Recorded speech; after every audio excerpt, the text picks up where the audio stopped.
श्री गणेशाय नमः।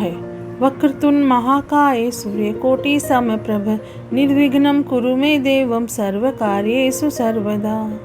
अब हम गणेश जी का नाम लेकर शिव पुराण प्रारंभ करते हैं। ओम नमः शिवाय, ओम नमः शिवाय, ओम नमः शिवाय।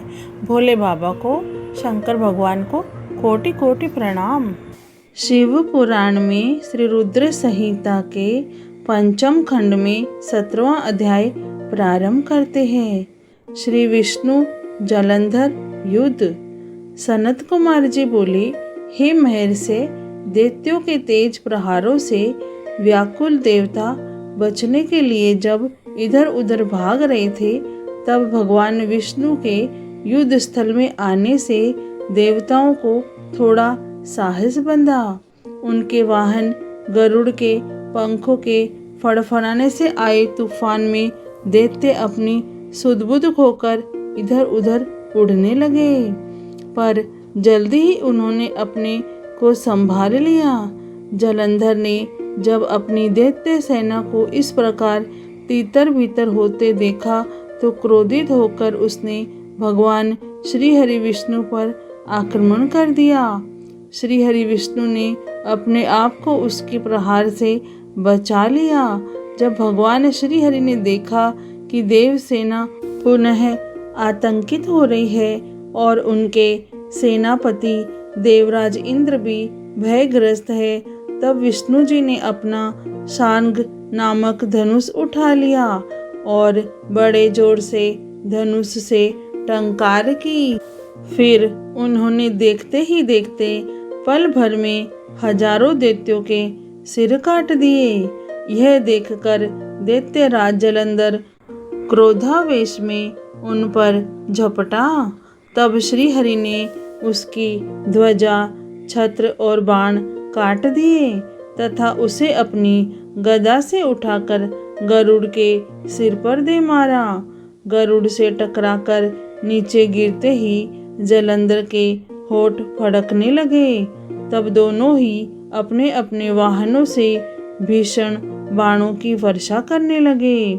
विष्णु जी ने जलंधर की गदा अपने बाणों से काट दी, फिर उसे बाणों से बांधना शुरू कर दिया, परंतु जलंधर भी महावीर और पराक्रमी था, वह भी कहाँ मानने वाला था।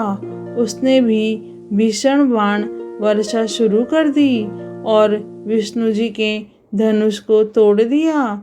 तब उन्होंने गदा उठा ली, उससे जलंधर पर प्रहार किया, परंतु उसका महादैत्य जलंधर पर कोई असर नहीं हुआ। तब उसने अग्नि के समान धधकते त्रिशूल को विष्णु जी पर छोड़ दिया। उस त्रिशूल से बचने के लिए विष्णु जी ने भगवान शिव का स्मरण करते हुए नंदक त्रिशूल चलाकर जलंधर के वार को काट दिया। तत्पश्चात विष्णु भगवान और जलंधर दोनों धरती पर कूद पड़े और फिर उनके बीच मल्ल युद्ध होने लगा। जलंधर ने भगवान विष्णु की छाती पर बड़े जोर का मुक्का मारा। तब विष्णु जी ने भी पलटकर उस पर मुक्के का प्रहार किया। इस प्रकार दोनों में बाहु युद्ध होने लगा। उन दोनों के बीच बहुत देर तक युद्ध चलता रहा। दोनों ही वीर और बलशाली थे, न भगवान विष्णु कम थे और न ही जलंधर। सभी देवता और दानव उनके बीच युद्ध को आश्चर्यचकित होकर देख रहे थे। युद्ध समाप्त न होते देख भगवान विष्णु ने कहा, हे दैत्यराज जलंधर, तुम निश्चय ही महावीर हो। तुम्हारा पराक्रम प्रशंसनीय है। तुम इतने भयानक आयुधों से भी भयभीत नहीं हुए और निरंतर युद्ध कर रहे हो। मैं तुम पर प्रसन्न हूँ। तुम जो चाहे वरदान मांग सकते हो। मैं निश्चय ही तुम्हारी मनोकामना पूरी करूँगा। भगवान विष्णु के ये वचन सुनकर जलंधर बहुत हर्षित हुआ और बोला, हे विष्णु, आप मेरी बहन लक्ष्मी के पति हैं। यदि आप मुझ पर प्रसन्न हैं तो अपनी पत्नी और कुटुंब के लोगों के साथ पधार कर मेरे घर को पवित्र कीजिए। तब भगवान श्री हरि ने तथास्तु कहकर उसे उसका इच्छित वर प्रदान किया। अपने दिए गए वर के अनुसार श्री हरि विष्णु, देवी लक्ष्मी व अन्य देवताओं को अपने साथ लेकर जालंधर का आतिथ्य ग्रहण करने के लिए उसके घर पहुँचे। जालंधर उन्हें देखकर बहुत प्रसन्न हुआ और उसने सब देवताओं का बहुत आदर सत्कार किया और उनकी वहीं पर स्थापना कर दी। विष्णु परिवार के स्थापित हो जाने के बाद जालंधर निर्भय होकर श्री विष्णु के अनुग्रह से त्रिभुवन पर शासन करने लगा।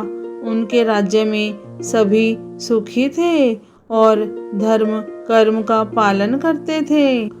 शिव पुराण में श्री रुद्र संहिता के पंचम खंड में 17वां अध्याय पूर्ण हुआ। ओम नमः शिवाय, ओम नमः शिवाय, ओम नमः शिवाय। हे भोलेनाथ, हे शिव शंभु, हे माता पार्वती, आपको कोटि कोटि प्रणाम और कोटि कोटि धन्यवाद। जय भोलेनाथ।